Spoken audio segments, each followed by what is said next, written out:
What's up, everybody? Welcome back to the Pack a Day podcast. I'm your host, Andy Herman. You can follow me on Twitter at Andy Herman NFL.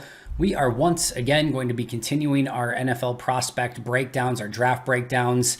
Today is going to be another wide receiver and a wide receiver that very much could be in play around the time that Green Bay picks. A very difficult receiver to predict in this draft for a couple different reasons, which we'll get to in a moment. One main reason, but that, of course, is Jameson Williams, wide receiver out of Alabama. So we are going to take a deep dive into Jameson Williams today.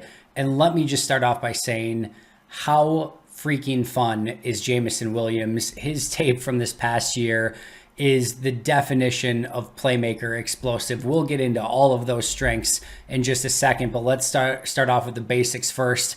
Wide receiver out of Alabama. He's a junior, 6'2", 179, just turned 21 at the end of March, just turned 21 years old. Of course, was not able to complete testing due to the fact that he tore his ACL in the bowl game, and that left him incapable of doing all the testing and everything like that. So that is going to be a huge question mark, which of course we will touch base on in great detail. From a statistical standpoint, a very, very interesting career. He starts off at Ohio State, and in 2019, he has 6 catches for 112 yards and a touchdown as a freshman. In 2020, as a sophomore, he has 9 catches, 154 yards, and 2 touchdowns. In his freshman and sophomore seasons combined at Ohio State, he caught 15 passes. He transfers to Alabama, has 1 season at Alabama, 79 catches, 1,572 yards, 15 touchdowns. He has a few rushing attempts for 23 yards, 2 kick returns for touchdowns. Just an unbelievable season at Alabama, but of course, 1 year of productivity, which we will touch base on as well. So let's go right into the positives and all the fun, amazing stuff with Jameson Williams. And I don't even need to say it, but I'm going to say it anyway. It's the speed, it's the acceleration, it's the explosiveness. The guy averaged 19.9 yards per catch this past season. Now, that's pretty great no matter what. Like if you caught like 25 to 40 balls, like if you were an MVS-esque specialist, just a speed receiver on the outside, and all you did was basically run 9 routes the entire time, and like your shtick was just catching deep balls. If you did that on like 30, 35 catches and averaged almost 20 yards per catch, like you would be, that'd be a really nice season. That'd be a very impressive statistic. He caught 79 balls. He caught 79 passes and averaged 19.9, basically 20 yards per catch on 79 catches. That is unbelievable productivity in the SEC in his first year of major production, his first year with Alabama. 79 catches, basically 20 yards per catch, 15 touchdowns, another 2 touchdowns on kick returns. He is an absolute playmaker, and his speed, his acceleration, and his explosiveness stand out all over the tape. 11 touchdowns of 30-plus yards this past season. 11 touchdowns of 30-plus yards. He has ridiculous stop-start ability. He has a great stutter move, and his ability to stop and then immediately accelerate forward is incredibly impressive. And Ben Fennell, this was from his write-up. If you haven't had a chance to check out his breakdowns over on the 33rd team, make sure to do so. Ben Fennell, quote, "This guy is as explosive as anyone I've seen coming out in the last 10 years. In the last decade, as explosive as anyone else coming out in the past decade." Don't take Ben's word for it if you don't want to. Go out and watch the film and argue with him, because you're not going to be able to.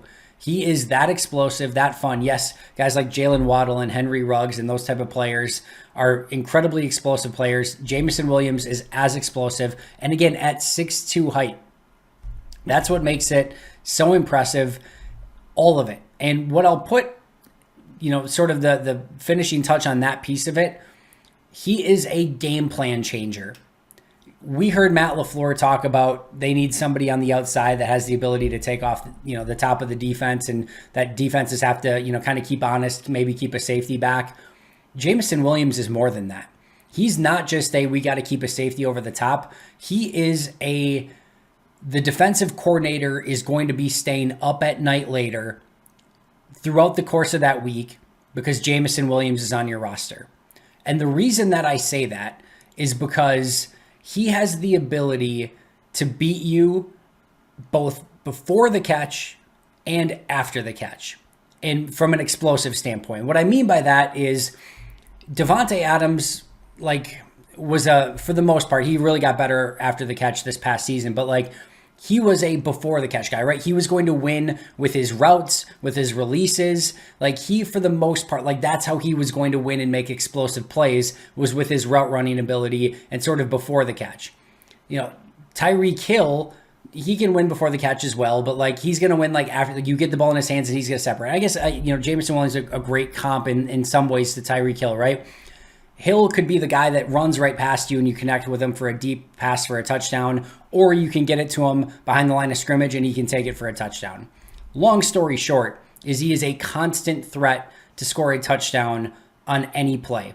Whether that's you get the ball in his hands again on a quick bubble screen and he will do the rest because of his ridiculous speed, or his route running ability and just speed and separation have the ability to take the top off of a defense, and Aaron Rodgers or whatever quarterback can hit him deep and take it to the house that way.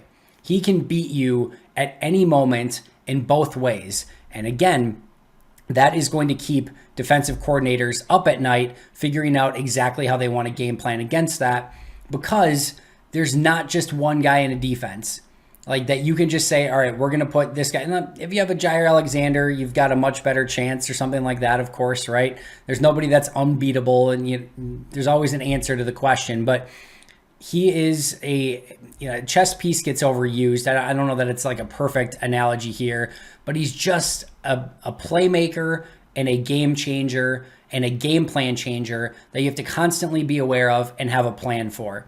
And because of that, that opens things up for everyone else.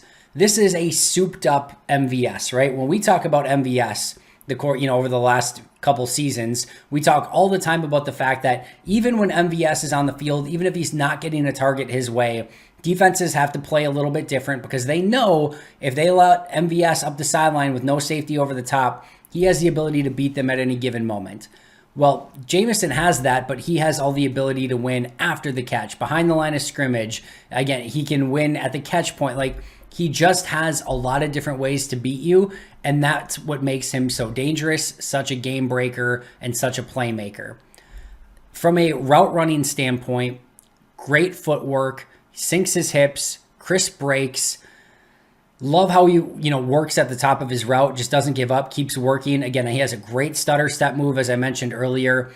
And the bigger thing that I'll say in general about his route running, he has very convincing fakes. So when you talk about a player who might move his eyes, they're wide receivers, even in this draft class, but in general, who they're sort of going through the motions because that's what their coach told them to do, right? There's another player entirely, another wide receiver entirely, or just a threat entirely of it just comes natural to them.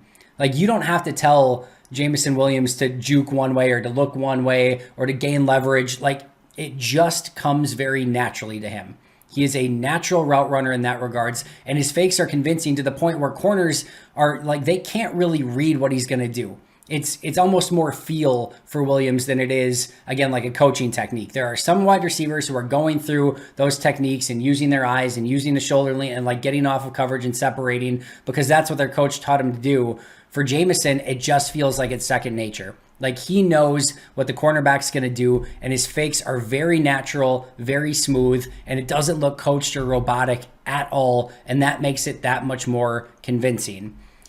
From a playmaking standpoint, again, threat to score anytime he touches the ball, threat to score as a deep route runner, and he can win to all three levels of the field, short, medium, deep, no matter what. You have to be aware of where he is. He's not afraid to go over the middle. That's not where you want him making a living, but he's not afraid of it. He definitely has a toughness to his game. Again, kick returner, probably not what you want him doing all the time because of his build, but showed the ability to do it. He even was a gunner on special teams. And it's okay, he probably moonlighted and maybe played. He had 9 tackles. He had 9 tackles as a gunner on special teams. You want to talk about his competitiveness? This guy that's got a 179-pound frame as a starting receiver who's catching 80 balls at 20 yards a clip with 15 touchdowns, 2 kick returns for touchdowns in his first year on the team, is also playing gunner and making 9 freaking tackles.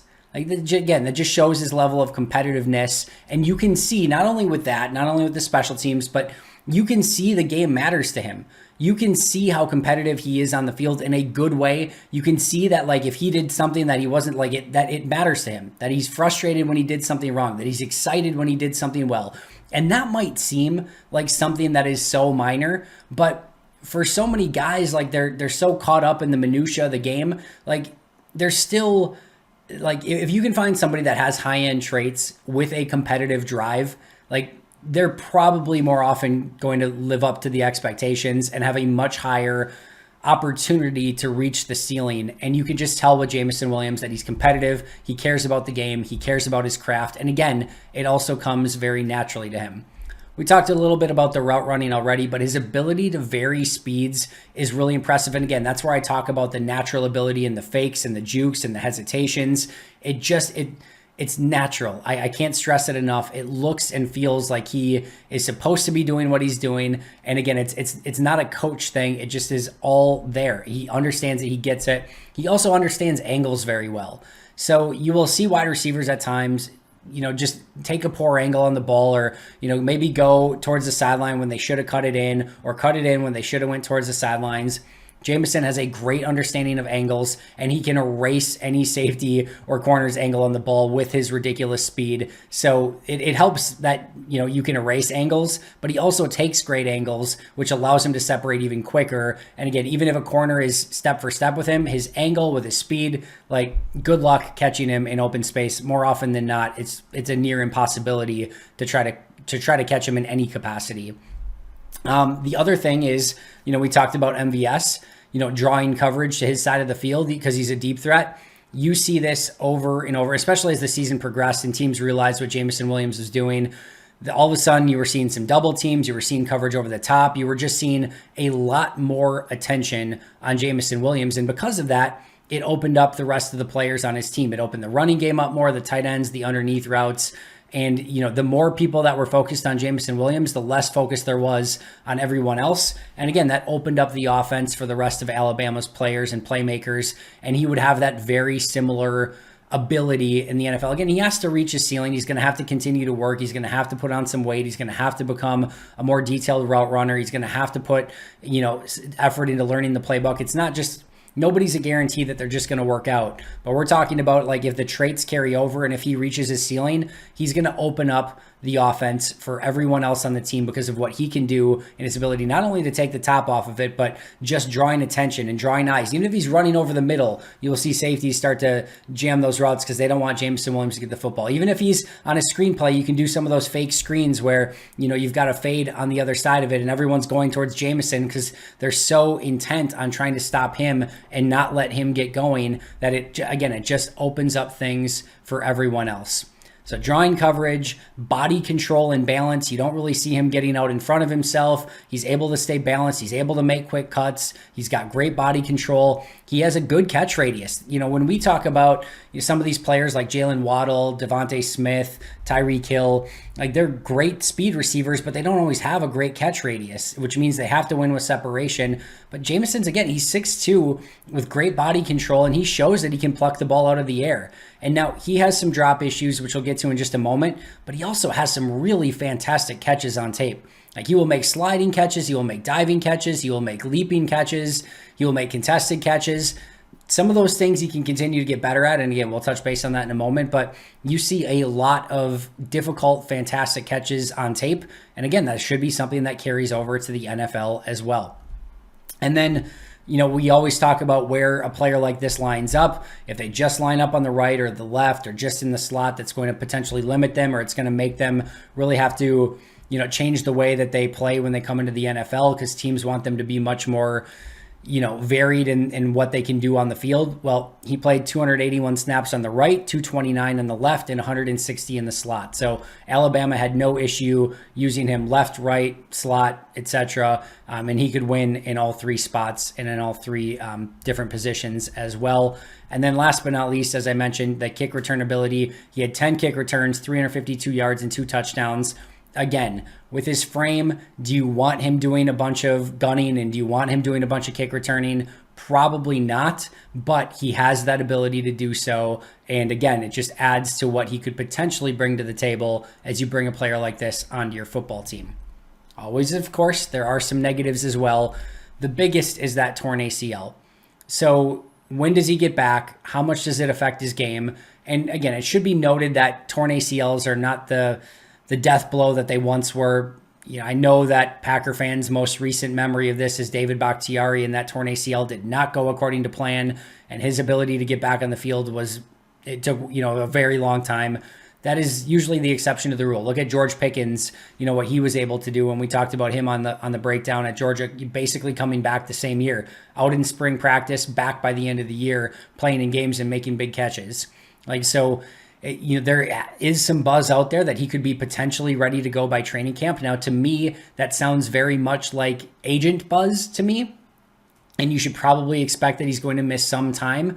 But, it's always tough to say. You never know how a player is going to respond, how quickly they're going to be able to get back, and, how much just like themselves. Remember, this is not a possession wide receiver where if he loses, a half a second on his 40 time or something, or like a half, whatever, like if he, instead of a 4.31 guy, he's a 4.41 guy, that's a major difference for Jameson Williams. He's still really good, I'm sure, but that 10th of a second could very much matter for a player of this type of caliber. Now, you would expect him to get back to full speed and full strength at some point, but again, you never quite know, and there is the risk that maybe now he injures his other ACL or he re-injures an ACL, and that all of a sudden can, there's just risk involved with it, right? The other thing I will say, and I have not commissioned a report or done my own research on this, this is pure feel on my end, so take it for what it's worth, but I hate when a rookie misses their off season and or their entire season or part of their season due to injury. It just feels to me that players that are coming in injured and don't start until like halfway through the year or have to redshirt or whatever, just never really fully get up to speed. I am a huge believer in players getting off to a strong start. I go back to Josh Jackson. Now, Josh Jackson had nothing to do with injuries, but I just feel like Josh Jackson got off to one of the worst starts. They played him out of position. They played him in the slot. He was a outside zone corner. They come in and they play him as a slot man-to-man guy. Just could not set him up more for failure to begin with if you tried, in my opinion. And eventually they tried him on the outside. They tried him in zone. They tried him in man. They tried him at safety. They tried him on special teams, and nothing really worked. But I always go back of like, if they started him in the right spot, in the right scheme, and he starts gaining confidence right out the gate, does that change the trajectory of his career? Now, again, it's different with Jameson Williams because, again, he's hurt, but just having to, then maybe midway through the season start to get integrated in the offense and not have those reps in training camp or OTAs or mini camps or rookie mini camps. It just gets behind the 8 ball. And how much of that does it, result in basically like a redshirt season? And then again, this is pure feel on my end. It just feels like they never really get to the same level because they missed out on all that really important stuff in their rookie season. Now, it's not to say that he can't learn the playbook. It's not to say that he can't be with his teammates on the sidelines and going through some of the same motions and working with his coaches and all of those sort of things. But it does feel different, and it does feel like they get behind the 8 ball. And it takes special players to sort of mentally get out of that and then stick with the team and then dig themselves out from just being so behind from missing out on all that stuff. Jordan Love's another great example of, again, and so many players with the pandemic that year went through, no rookie mini camps and OTAs and all that stuff. But him having to come into training camp, and not have all of that stuff. And then Aaron Rodgers is there. And, I felt like he was behind the 8 ball from day one and never gained that confidence. And again, I think that's partially affected him as well. So again, maybe he's ready for day one. Maybe he's in, maybe I'm wrong, or maybe he just is able to gain confidence quicker regardless of when he comes back. But I always hate when players are starting off with an injury. It never feels like they quite get up to speed the way that you would like them to. Even a year later, a year after that, there's just a negative feel for me. Again, feel free to commission the study on your own, and feel free to tell me if I'm wrong, and I will have you on the video, and you can tell me of how wrong I was and how stupid I was if you can prove me wrong in that regards. But that's my take on that. You also have the 1 year of production for Jameson Williams. Yeah, the 1 year is amazing. 79 catches, 15, 72, and 15 touchdowns, but 15 total catches in his 2 years prior. Now, he was behind some really good receivers, Chris Olave, Garrett Wilson, etc. And I understand the transfer, and I understand why maybe he was behind those guys, but how does this guy not have a package like that he runs, 10 plays a game and you use them in specific situations or scenarios? How is he so far behind that you can't even figure out a way to get him on the field at all? That's a question that, scouts are going to have to answer as they interview people that were at Ohio State and what happened. Now, clearly, even if things went wrong at Ohio State, Alabama figured out how to use him pretty quick with no issues. So you have to take whatever it was at Ohio State with a grain of salt, but you have to at least investigate as to why that happened. Maybe it was just Wilson and Olave were better, but again, then do you want to put Wilson or Olave ahead because he couldn't beat those guys out? It's an interesting situation, but even there, right? He gets on the field as a freshman, only 6 catches. What does he do with those 6 catches? 112 yards and a touchdown, 18.7 yards per catch. He only gets 9 catches as a sophomore. What does he do with those 9 catches? 154 yards and 2 touchdowns with a 17.1 yard average. He's just constantly making plays, and no matter what, when he's been given the opportunity, he's excelled, even if he doesn't get very many opportunities. Now, the other negative here is he does let the ball into his body. A lot of body catches, not always clean hand catches, will double catch at times. 7.7 career percent drop rate. Only Jalen Tolbert and Christian Watson were worse as, some of the top 100, potential top 100 picks at wide receiver in this class. So there is some issues with his hands. He will let you down from time to time. But more often than not, he pays it off and he catches in stride and he's able to accelerate, and you don't have to worry about anything else. And again, if you're averaging 20 yards per catch every time you do catch it, a drop here or there isn't going to make or break everything, but definitely something that he can continue to work on. Blocking as well, I would argue probably pretty terrible blocker. Now, again, the fact that he played on special teams, was a gunner on special teams, was a kick returner, shows that toughness. I think it's something that he can continue to get better at, but there were times just the effort was not there at all. And even when he did sort of try to at least be a get in the way guy, they were able to shed his block really quickly. So blocking is going to be an issue. And then just his overall size, right? 179 pounds. We're starting to see more and more of these smallish receivers that excel in the NFL, so it's less of a concern now than it was maybe in years past. We're not seeing safeties being able to obliterate wide receivers over the middle the way that they were used to. So it's a different game, but you just have to wonder, a guy with that sort of build, very tall, very wiry, only 179 pounds, is he going to be able to, I guess, live up to the punishment in the NFL and the rigors of the NFL at that size? He doesn't have a ton of wear and tear on his body from a, I guess, snap standpoint. Again, first 2 years were basically redshirt years, and then played this last year at Alabama. But even in that one season, when he played a full year, he tears his ACL at the end of it. So you got to answer that as well. So what I'll wrap up by saying here, a lot of positives. I think you can tell how just juiced and excited I am about the type of player that he was pre-ACL. I think you can probably also tell that in general, I don't like putting a premium pick into a player that's has an ACL injury and may miss part of the season and get behind the 8 ball from a learning standpoint. Now, the other thing I'll say is Green Bay needs players to play, right? Especially in offense. Robert Tonyan, Elton Jenkins, Kylan Hill, these are already guys that are going to start the season on the some injured list due to torn ACL. You add a Jameson Williams to that, you might have 4 guys on offense that aren't playing to start the year and are on the injured list, and you're paying for. And with Green Bay having a really tight salary cap, I'm not saying that they're going to decide based solely on that, but they need guys to play. If they're drafting a first round wide receiver, you would love him to play sooner rather than later. So, you just have to wonder if that's something that they would be willing to do with how much is riding on the season, is take a guy that's coming off a torn ACL and you don't know when he's going to be able to come in and make an impact. Then the other thing here is there's some key things that just don't fit Green Bay's mold, right? Again, the torn ACL and coming off of that, and when is he going to be able to play? He's not a blocker. He's much thinner than Green Bay normally goes for. He does have the size. You would expect him to have tested out well had he tested in the combine and meet some of those athletic thresholds. But I struggle to see Green Bay potentially going with a guy coming off a torn ACL who doesn't block, or at least doesn't block well, and doesn't fit their normal, weight thresholds at wide receiver. Could they do it? Yes, but I do question if they actually would do it. And then the last thing I'll wonder out loud here is, does Green Bay feel a little bit with 5 top 100 picks that if Jameson Williams is sitting there at pick 22, that it's just too good to pass up on, that they have a little bit of house money because they have 5 of these picks in the top 100, and that maybe with their first one, they can take a little bit more of a home run swing. And I will say that Green Bay has taken a lot of home run swings with their first pick in the draft throughout Brian Gutekunst's career. Jair Alexander, undersized, home run swing, paid off. Rashawn Gary, right, didn't have the production in college, had the shoulder injury, but had everything else they would have looked for, high-end traits, paid off. Jordan Love, very high risk, high reward, right?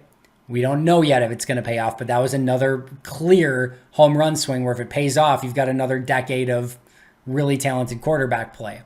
And then Eric Stokes, again, great speed, great athleticism, SEC, young, hit all those thresholds, but some of the actual coverage ability at Georgia left something to be desired. They were able to teach him that in Green Bay, and so far, that looks like another one that's going to pay off. Jair paid off, Gary paid off, Stokes looks like it's going to pay off.